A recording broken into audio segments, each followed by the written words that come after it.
What will the next few days bring here? Honestly, who knows? Mark Stone, Sky News in Brussels.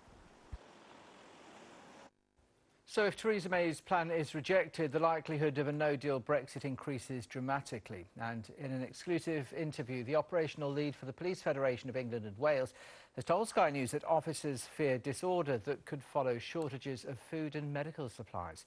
Our business correspondent Adam Parsons reports now on the people preparing for no deal. For those planning for a no-deal Brexit, this is the focus.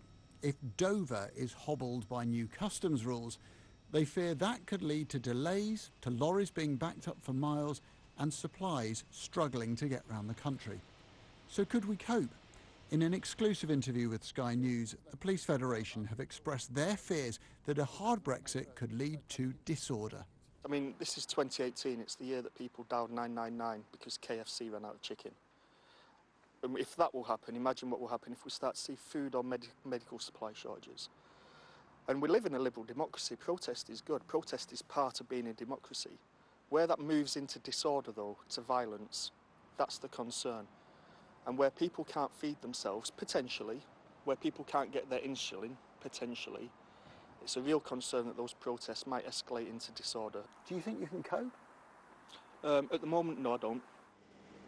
At this food storage warehouse in Corby, they're building vast new areas to keep frozen produce. Capacity here will more than double in time for the end of March, all to help companies stockpile food. And one of Britain's biggest supermarkets told Sky News it feared panic buying in the run-up to a no-deal Brexit. It worries that some fresh food could run out within days. The perfect storm is brewing in that the trucks are not able to get back out to reload to come back in again. And also European transport companies will start to say, I can't go to England with my goods because I don't come back. So if there's a break in that supply caused by the delay on export, there isn't anyone to bring the import in. Now that might take 5 or 6 or 10 days to manifest itself, and we need to be prepared for that. Jo worries about the effects of Brexit. She's stockpiling supplies, but her focus isn't really on food, but health. Yum, yum, yum, yum, yum. Her daughter, Nora, relies on medicine imported from France and Belgium. Jo's come to see her paediatrician in search of reassurance that a no-deal Brexit won't affect supplies. But she's told there are no guarantees. How do you feel? How do I feel? Really, really, really worried. And at the moment, I just want an answer. I want to know someone has a plan. I want to know that if the worst is going to happen, if we are going to have interrupted supplies, it's not going to affect me as a mum and I won't notice. Or I get 3 months worth of supplies up front now so that I know that whatever happens, I'm okay. Because the consequences of Nora not having her epilepsy meds is absolutely terrifying.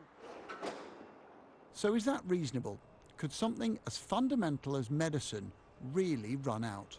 The absolute worst case scenario would be that certain products are not available in certain markets, which might mean that patients have to switch to an alternative product or something less effective. A no-deal Brexit would be a step into the unknown, hard to plan for. Many across British society see that as an anxious prospect. Adam Parsons, Sky News.